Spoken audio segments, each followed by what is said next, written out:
Hello and welcome to episode number 5 of Light the Eye, presented by the U of I Credit Union. I'm Scott Beatty. And I'm Robert Rosenthal, and Scott said I get 5 seconds to say something this time, so hi, Mom. Anyway, we hope you are doing well, and we're excited for this episode. Coming up, Braggin Rights, a ball game annually in St. Louis for Illinois basketball that Robert has absolutely no emotional attachment to. So among the things we'll discuss, his top 5 favorite Braggin Right games of all time. So we'll get into that and much more. Thanks for being with us. Robert, less talking, more lighting of the eye. Light it.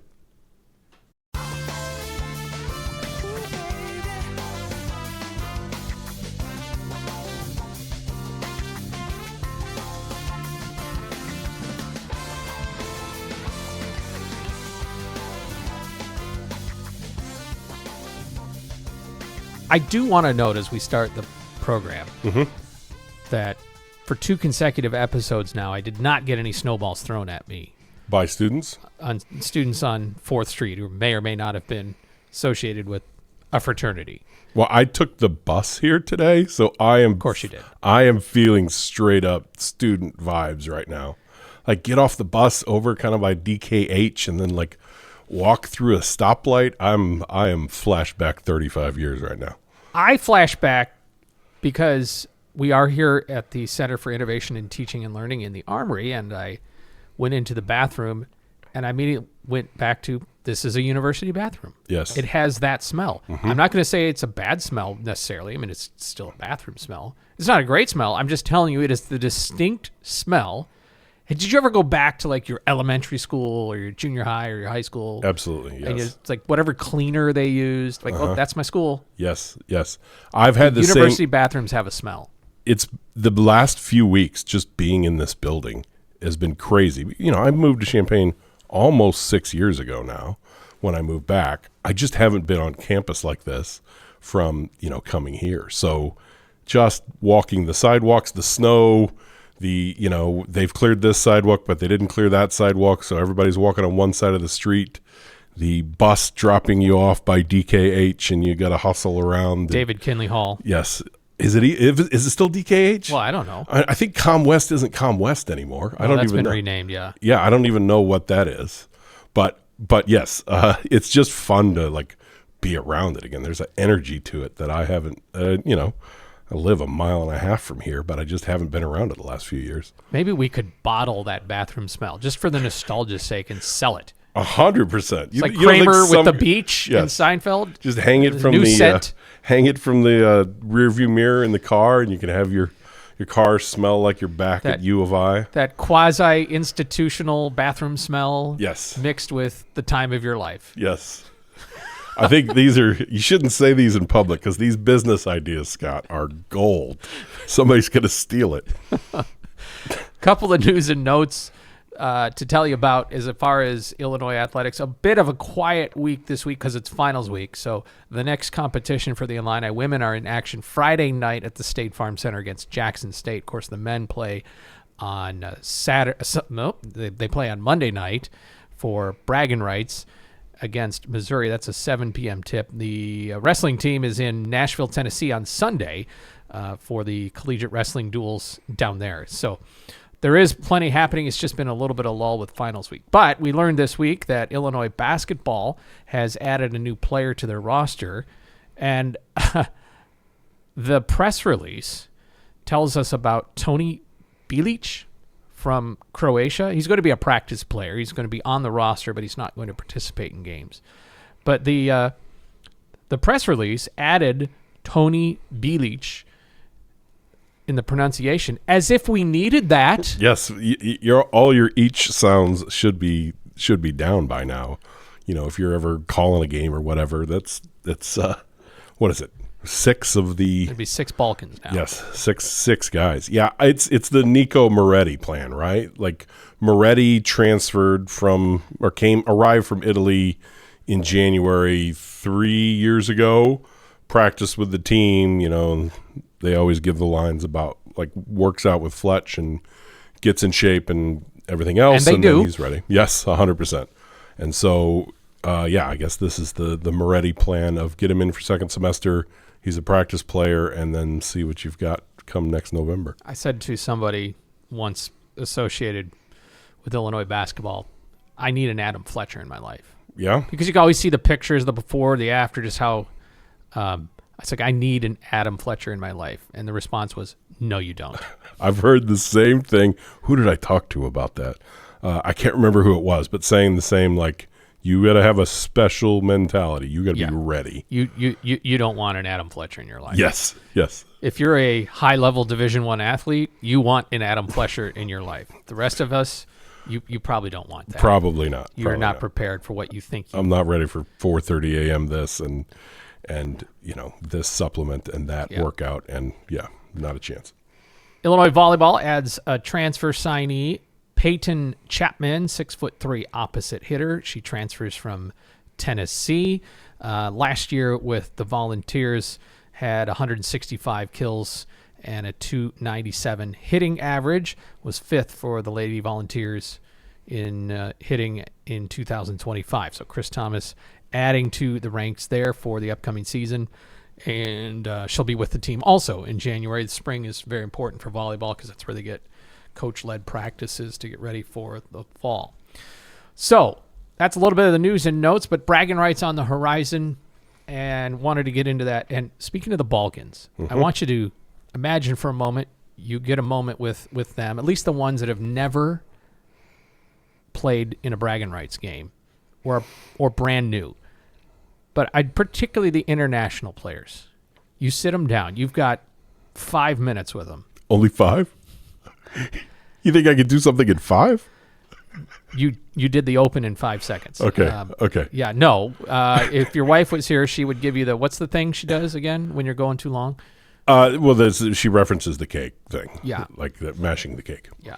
Yeah. So somewhere here you might have to mash the cake. And I do understand that folks from the Balkans might have some idea about rivalries and geography in their lives, but you sit them down, Mihailo Petrovic or David Mirkovic. Hey, you got this game against Missouri. We've invited Robert Rosenthal here to tell you just a little bit about it. Go.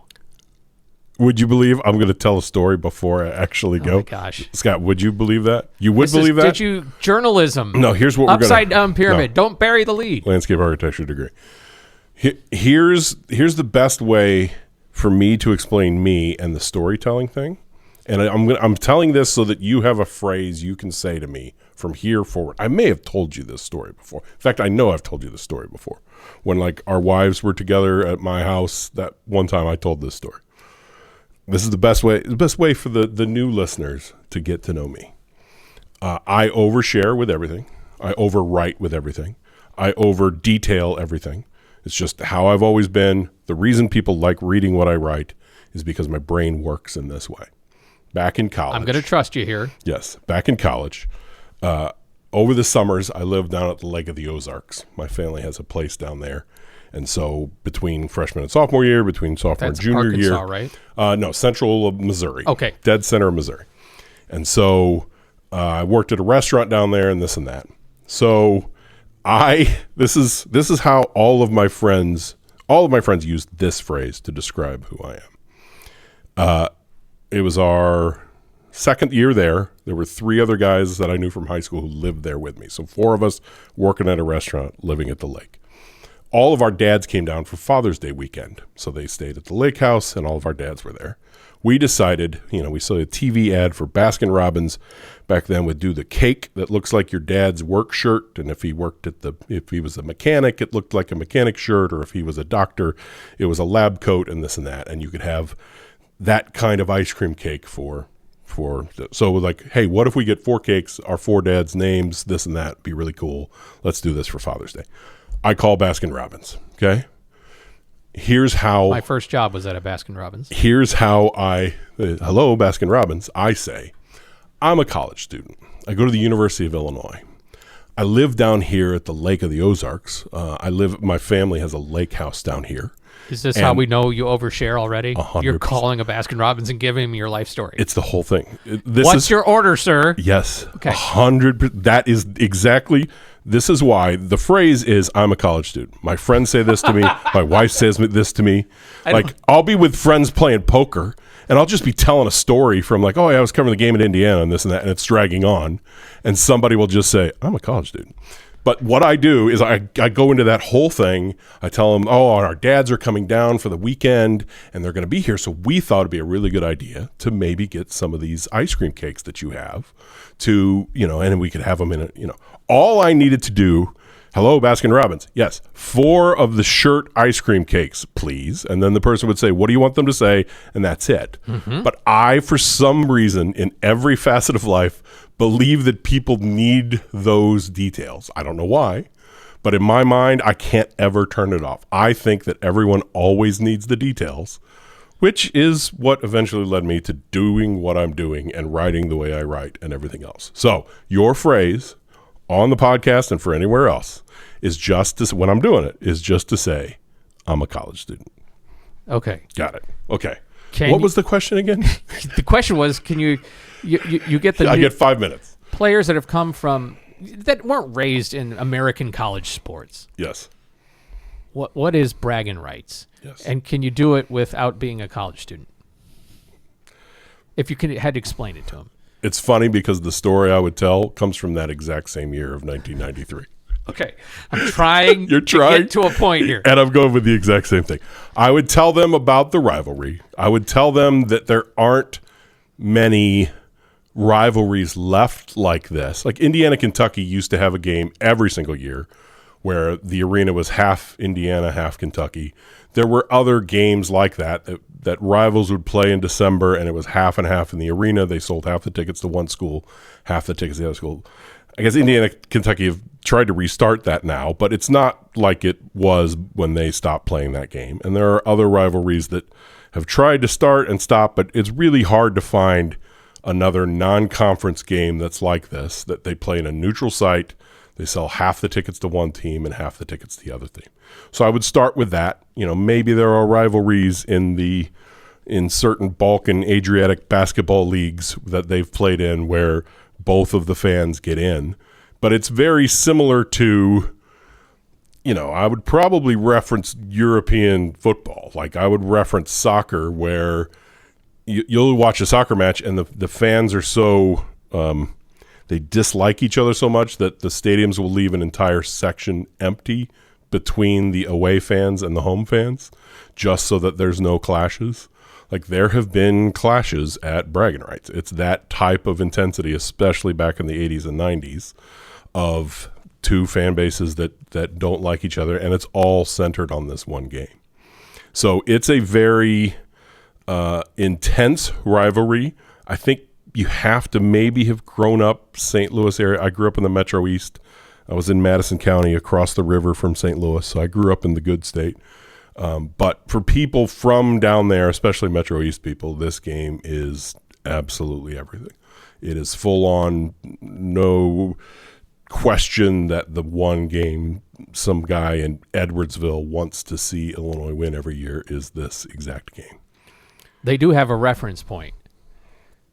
The Nashville game against Tennessee. Sure. Not a heated rivalry with decades of history to it and recruiting battles and coaches walking out onto courts while somebody's about to shoot free throws and yes, and all that. But you were there. Whatever the percentage was it 60-40 towards Tennessee? But it was definitely this side of the arena was Illinois and that side was Tennessee. Yes. This is more right down the middle. They sell it that way. Mm-hmm. And now just add on that both teams treat this game, both fan bases at least, treat this game differently than any other regular non-conference game. Yep. And you can look back at history.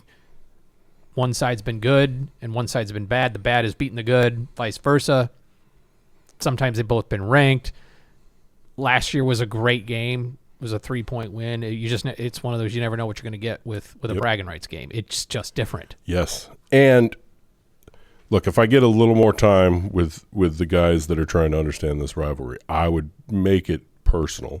And there's no way for me to talk about bragging rights without telling this story. most people know what's coming because I've written about it 10 times. But Braggin Rights was a big deal for my dad and I. So we would watch the game together. Once I was a student, he and I would go to the game together.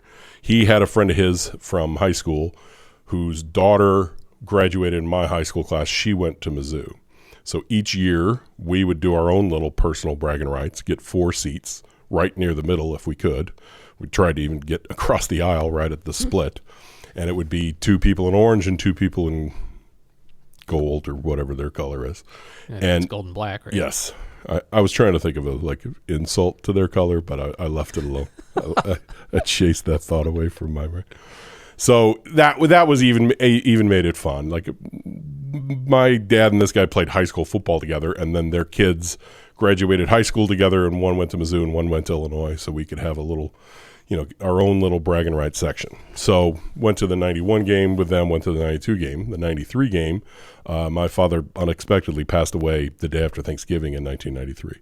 So I was 20 years old, and I was a junior, starting my junior year here, and it flipped my whole world upside down. And we already had the tickets to go to the game.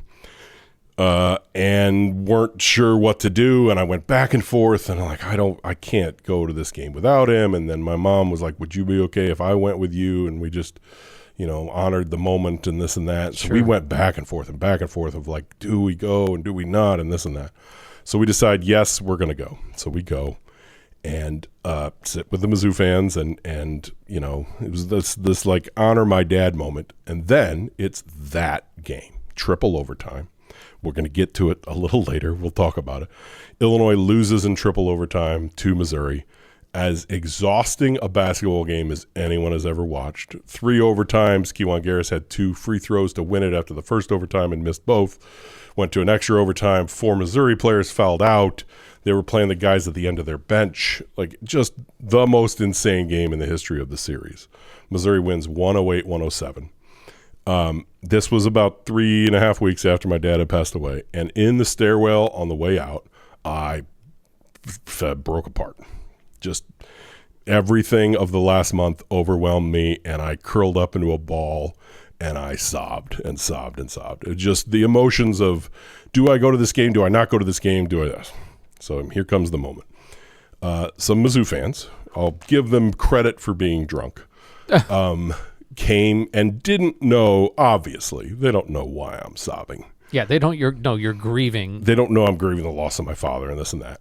They stood over me and insulted me, and every bad word, you crying little blankety blankety blank blank. They think you just couldn't handle the loss. They thought I was crying because my team lost. They don't know. My mom's trying to explain to them, trying to shove these drunk guys away. I'm just sobbing even more. But let me tell you, those guys have stuck with me. You want a rival? You want a reason to like dislike another team? I'll go back to that moment for the rest of my life. I will. I just will. Again, they had no idea, but they, at some points in life, maybe you should wonder if something else is going on with that person and not choose certain "you're not really a man" words to insult that person while standing over them. So just terrible dudes. And if I need to picture something to dislike the rival of my basketball team, I picture that. And so, I'm telling our 6 Balkan guys who don't understand this game, like, do it so wherever those guys are in the world, they feel a little pain tonight, because that was just a big, big moment in my life. So that's Braggin Rights will always be that to me. It just can't not. I had no idea it was going to be that game. When my mom and I were going back and forth of like, do we go? Oh, gosh, it's going to be so hard, but maybe he would want us to go, and all this, and we went back and forth and decided to go. Who knew it was going to be triple overtime and Norm Stewart stomping out on the court to try to distract Kewan and everything else. So it was probably the wrong choice that night, but that will forever be Braggin Rights to me. And we're going to get this, as we talk through more of the series. So, my motivation is please beat Missouri, so wherever those guys are in the world, they feel bad. Obviously, you know that they're not representative of every Missouri fan. 100%. But, for rivalries, sometimes you'll feel weird. Like, I've got a good friend who's an Indiana fan, So when I have friends who are like, oh man, I can't stand the Hoosier basketball fans and this and that, I always like, well, I can't really hate him. This guy's a really good guy, and I'm happy that his team wins. You live in that balance. With Mizzou, I can just picture these guys and be perfectly fine disliking the entire fan base. The 05 championship game, I watched, seated with two of my good friends from college. One was one of my best friends, and the other was a good friend of his who's become a friend of mine, but he was the mutual friend. Mm-hmm. He also went to Illinois, but he is from North Carolina. Mm-hmm. And for what I know, you've had discussions about this. Sure. Yep. And you have random rules about where your allegiances may lie. I don't know if they violate your rules or not, but his allegiance to North Carolina trumped his alma mater. Absolutely. I get it. The heart chooses what the heart wants to choose. Yes. But it was not as fun as I thought it would be to watch Illinois in the national championship seated next to an Illinois fan and a UNC fan. A UNC fan who went to Illinois, yes, and is cheering for the powder blue. Yes. And also it doesn't matter that he's one of the best people you could know. Yes. But yes. Yeah. But that night it was just sort of like, okay, this is, and he wasn't even taunting. It was just, he was excited for his own team, but it was just, I can't do this again. Yes. Of course, I'm more objective in the whole thing. Yes. It's so funny how, I'll say things about, oh man, Iowa fans and this and that. And then, you'll get to know somebody and it's just like, I don't want to like this guy. I don't want this guy to be a really good, I need to hold this idea that all Iowa fans are whatever, or this and that, or Ohio State. I told the story to you, or I wrote it in an article of during the Ohio State game, the person across the aisle from me had sold their 4 tickets to Ohio State fans. So I get to my seat and here's 4 crazy Buckeye fans. I'm like, oh great. Now I have to deal with, these fans. The guy was great. I invited him to the tailgate afterwards. Yeah. He came by, really good guy, really great family, was really complimentary of Illinois. And he's like, no offense has done this to our defense this year. And he made the game great. So, we have all these assumptions of like, oh man, this guy's going to ruin the game experience for me. And then he made it great. So, I guess every fan base has decent parts except for obviously Missouri, where every fan is just like those 3 guys. All right. I asked you, could you give me your top 5 Braggin Rights games? Mm-hmm. And that's all I asked. Yes. I didn't give you most meaningful wins for where the programs were. I don't know where you're going with this. Yep. It could be because it meant something to you personally, or maybe it's because you recognized how big it was for the program. Sure. Or programs at that time. I don't know. There was no rubric. Yep. So I'm just asking you, give me your top 5 Braggin Right games. Are you going to be surprised when I begin with a caveat? No, because it'll be the surprised. 4th time this podcast you've already done so. I'm a college student. So after that, so the story goes, I went back to the Braggin Rights Hang on, game. you just can't say, okay, number 5, and here. No, okay. I can't. Can't do it. Because there are 14 years in here, I didn't watch the game. Yeah. So I can't name a game between 2001 and 2013. Because for those years, I decided I needed a break from this game. Just because, for a variety of reasons, but mostly because it was a yearly reminder of losing my dad and that moment in the stairwell. And I would just get so nervous and so intense. And I remember one year, nearly passing out to just so nervous near the end of the game. And I came to the decision of maybe this isn't the best thing for my health. And so 01 to 13, I didn't watch the game. I didn't listen to the game. I went Christmas shopping. I just need a break from this game because it means a little too much. It affects me physically a little too much. Okay. So I took off. In 2013, Tracy Abrams, I would wait until I would give myself 2 hours and 20 minutes before trying to turn on the radio or check into the score because, what if it goes to overtime? So I'm not going to check the score until well after. Well, that year, I think I turned the radio on because I was out Christmas shopping. It was in the car, and the game wasn't over, and I just heard the 2 Tracy Abrams free throws to win the game. And I wrote about this at the time, something about Kiwan missing the free throws in 1993 and Tracy Abrams hitting both free throws to win the game in 2013 kind of just closed that chapter for me or whatever. And so I wrote that night, like, I think I'm ready to go back. And so since 2014, I have been going. So there can't be any games on my list from 01 to 13 because I don't have memories of those games. So since this is my personal list, that's why. Well, that's what I said. Why I didn't you didn't put say the 04 game in there? Well, I can't because I was Christmas shopping. Yeah, and you didn't go back to research those games and decide where they would rank. Yes, because to me everything is personal, and if I don't have personal memories of the moments, then that's not going to shouldn't be on my top 5 kind of thing. Okay. So number 5 was the 2000 game. So in 2000, Illinois was the number 5 team. Missouri was unranked. So this is the 2000-2001 season. People sometimes when you mention bragging rights years will associate it with that year instead of the, when we think of the 01 team, the 05 team. Yeah, it's the year the season finishes. Yes. So this is the 01 team. Yes, it's the 01 team, but it's December of 2000. Mm-hmm. So it's the 2000 bragging rights game. Frank Williams, Robert Archibald, Lucas Johnson, Sergio McLean, that whole team. And it was the first real moment for Frank Williams of, this guy is special because he took over in overtime. What game went to overtime? He took over. Illinois wins. Great basketball game. Missouri probably shouldn't have hung in it because they weren't ranked at the time, but that's how this game goes. You can be – even some of the Illinois teams that struggled, like, 10, 11, 12, those teams would win the bragging rights game against Missouri's teams that were ranked 9th or 7th or whatever. There are oftentimes one team will come in number 6 and the other team will come in unranked and it goes down to the final shot. It's just how this game goes. But that was that game. Missouri shouldn't have been in it and it shouldn't have gone overtime, but thankfully Frankie took over in overtime and won the game. So 5 on my list, the 2000 game, which was the 01 season. Number 4 is 1995. So this is the 95-96 season.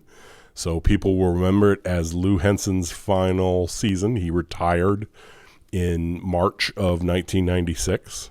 And so this is Lou's final season. The lead up is that Illinois had won 8 consecutive games in the 80s in the series. And then once I was a student, 91, 92, 93, and 94, Illinois lost 4 in a row. So I watch with my dad, and I'm going to be a student at Illinois, and all these years Illinois wins 8 in a row. When I'm a student, Illinois loses 4 in a row. Thankfully, I went 5 years here at Illinois, and so in December of 1995, I actually watched this one at home.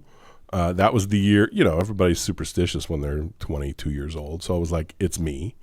Obviously, I went these 4 years, and we lost these 4 years. So if I stay home, we're going to win, and we won. So obviously, the world revolves around 100%. And I have so many memories of this game because it was Illinois was 14th, Missouri was 15th. Like these were 2 ranked teams, really good game. That was the year people will remember that Illinois had beaten Duke at Duke to snap their 100-and-something game home non-conference winning streak. And so that got Illinois ranked pretty highly, and then Illinois goes in bragging rights. And game went to overtime, and it was Jerry Hester. Jerry Hester was it would have been a junior at the time. What was the year he missed for an injury? 97? So maybe it's junior year, sophomore year, something like that. But Jerry Hester took over in overtime. I still have a VCR tape of this game in a box somewhere because I would go back and watch it. I could still remember Larry Conley on ESPN as the color commentator saying, "I'm telling you, he's the guy. I'm telling you, he's the guy," as Hester took over. And it's just such a great memory. Look, my 5 years in Champaign as a student for bragging rights was loss, and win. So obviously the 95 game is going to be big to me. So that's number 4. Number 3. I'm going straight into it. Aren't you proud of me for just going straight into these? Number 3 is the game I talked about earlier. We have a photo of it. So it's the Revante Rice buzzer beater. I believe it's the only buzzer beater in the Braggin Rights. There's been, 55 Braggin Rights games, 55 Illinois-Missouri games. This was the 14 game. Yes, this is the 2014 Revante Rice. So, again, going back to my story, I take all those years off. I come back and I'm like, I think I'm ready to go again. I'm seated on media row. Jonathan, our photographer, took that photo. I've said this so many times in my writing. When I'm seated at my desk at home doing work, writing an article, whatever, there are 2 photos in front of me. One is a photo of Red Grange from 1924 that's been colorized and hangs on the wall, and the photo that you just saw on the screen of Revante Rice hitting that 3, because Jonathan, our photographer, knew the story and knew how important the game was to me, and so he just had a framed copy of it. I actually had it printed on metal and had a metal, I just have this little metal frame sitting there on my desk of reminding me of that moment, because, again, that was the full circle moment. It's tied, 62 all? What was the final score on that one? I can't remember. 62-59. Yeah, it was tied 59 all. Timeout. Illinois is going to get the last shot. Revante hits the 3 at the buzzer to win. Jerry Hester was doing the analysis with Ryan Barnard for that game. That's great. That's even more full circle for me. So I remember I was, I had a press pass by then, so I was courtside. I was even with the top of the key, right where he released the shots, as close as I could possibly be to a shot. And when he made it, again, it was the full circle moment of my sports life, and I put my head down on my laptop and I sobbed. And Brad Sturdy was sitting next to me, and he put his hand on my shoulder. And he's like, "You okay, man?" I'm like, "I'll tell you the story later, but this is really, really special for me."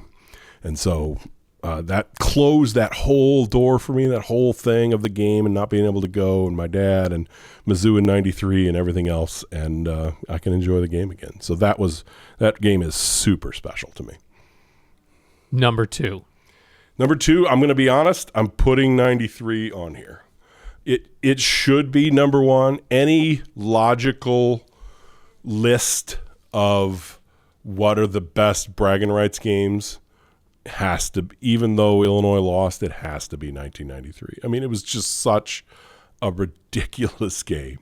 The thing people don't remember is Illinois had a either 8 or 9 point lead with a minute left, and Missouri hit 5 consecutive threes.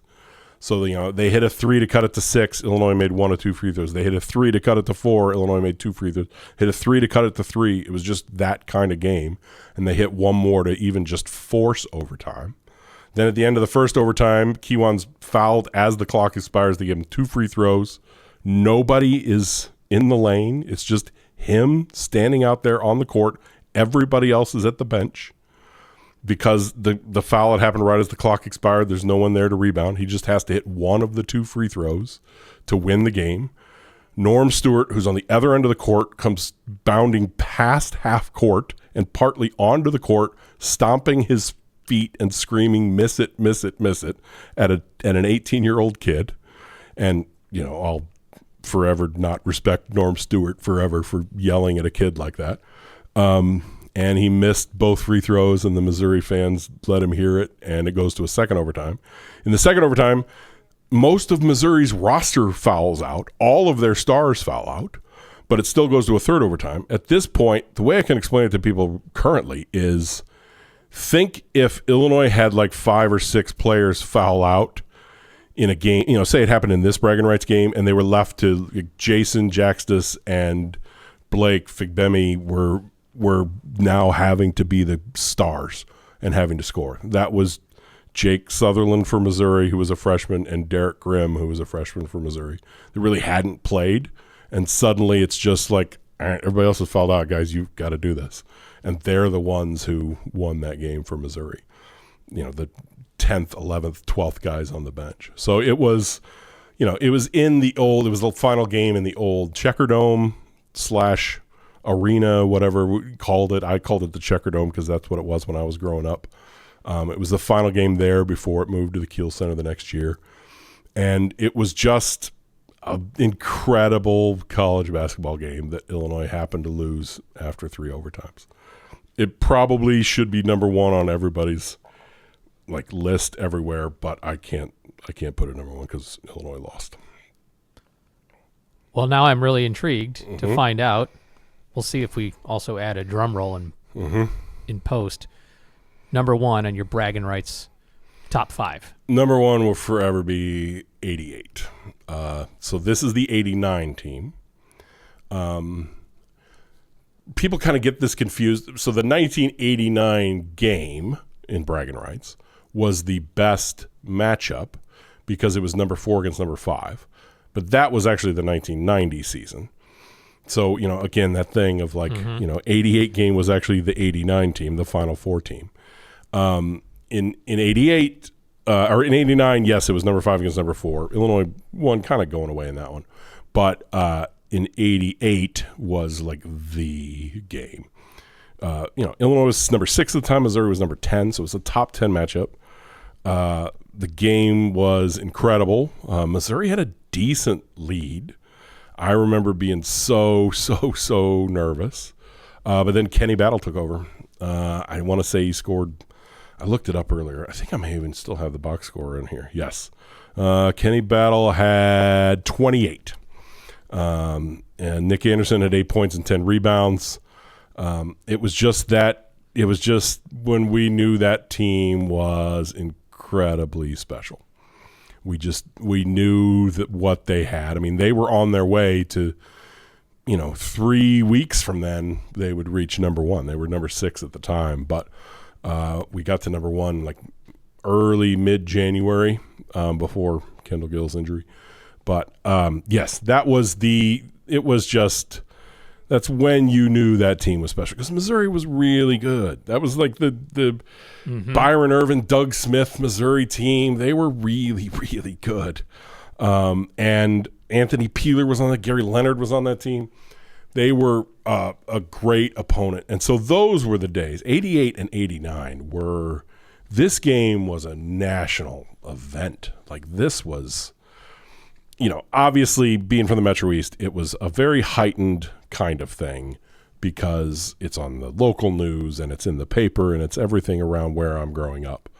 But those games, especially when Missouri was so good back then, those games became bigger than that. It would be like what people were tuning into some of these top 5 matchups we've seen recently of, your Arizona UConn kind of matchup the other couple weeks ago or whatever. It's one of those hey, this is one of the top games of college basketball this season. And again, the dynamic of Illinois winning 8 in a row, Norm Stewart was changing hotels. Okay, we're going to stay at a different hotel.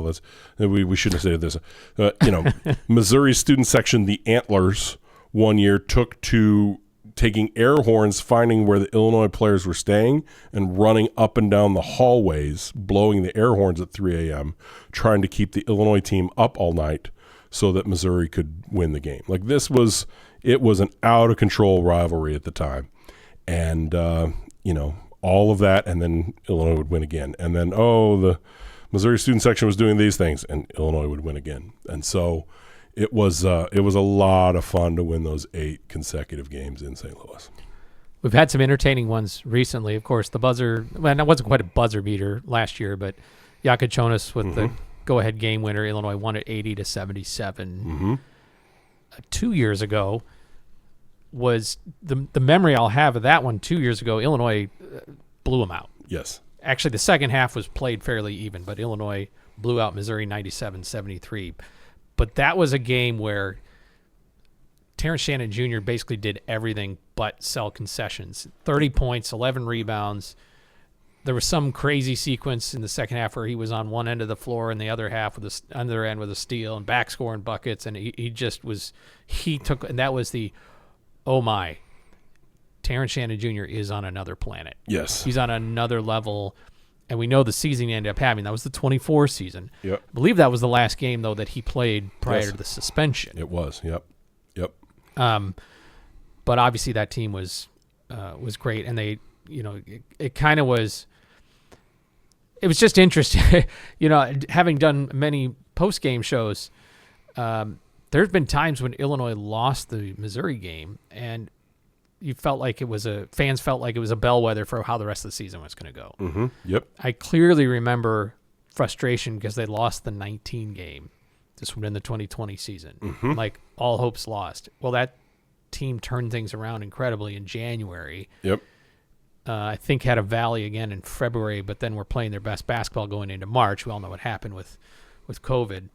And people forget that during the COVID season, there was the coin flip. Yes. So, the athletic directors get on Zoom and do a coin flip. Andy Katz was there to flip it, right? Yes, and Illinois lost the coin flip, so the game was at Mizzou, and Mizzou won. Like, Io had a 3 to tie it, but missed, and Mizzou won that game. Yeah. At Mizzou Arena. The only non-neutral site game since, early 80s, something like that. Yeah, and that's a team that ended up being a number 1 seed. Yes, absolutely. Yep. So, again, you can go back to unranked, bad teams have won it.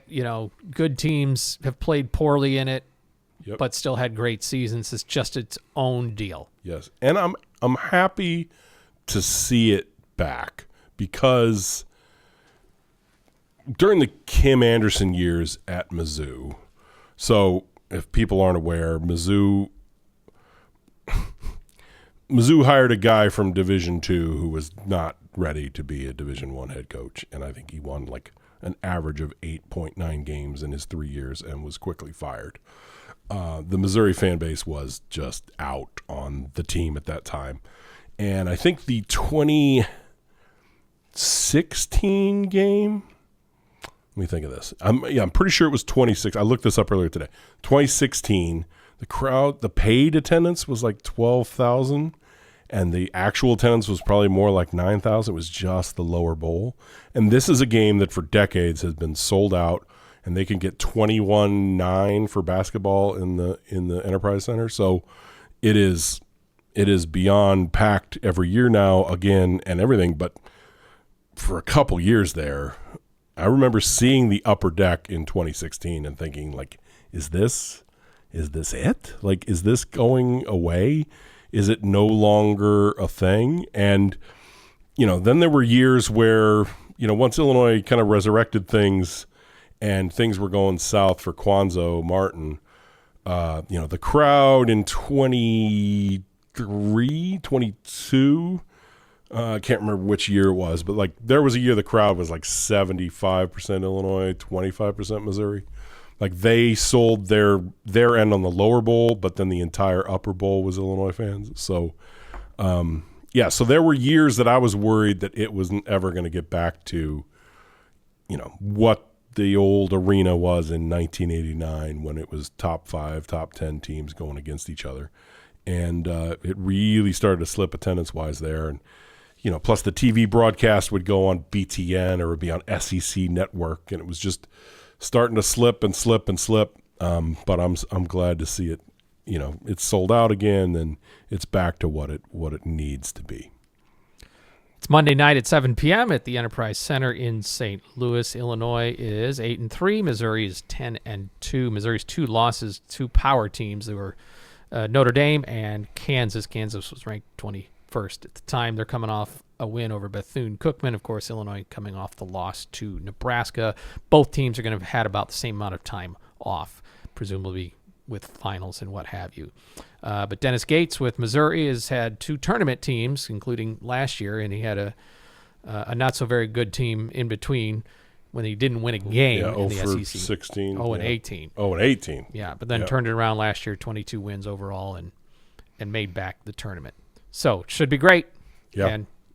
And maybe we'll see you in St. Louis. Say hello if you see us. All right, before we go, Requiem for a Video Board. Should play some music, right? I can put it in post. Tim Knox shared this on Twitter. They've started the dismantling of the video board behind the horseshoe at Memorial Stadium. Of course, that's the start of the upgrade. Memorial Stadium, there's going to be new things coming in. And do you have some favorite memories of the video board, Robert? No, I noticed that it was happening. So yes, my memories of the video board are I am people will know that I have a disdain for the central speakers that are basically the speakers for the whole stadium. Yeah. And for it to reach the whole stadium, they have to crank it to unbelievable levels. And so the speakers, if Tim Knox wants to tweet a photo of some of the speakers specifically being torn out, I will make that the third photo on my desk because I will not miss those speakers. But it sounds like this new board is just massive, like covers 3/4 of the back of the horseshoe kind of thing. But that's not all. They're doing. You don't think that'll be too small, do you?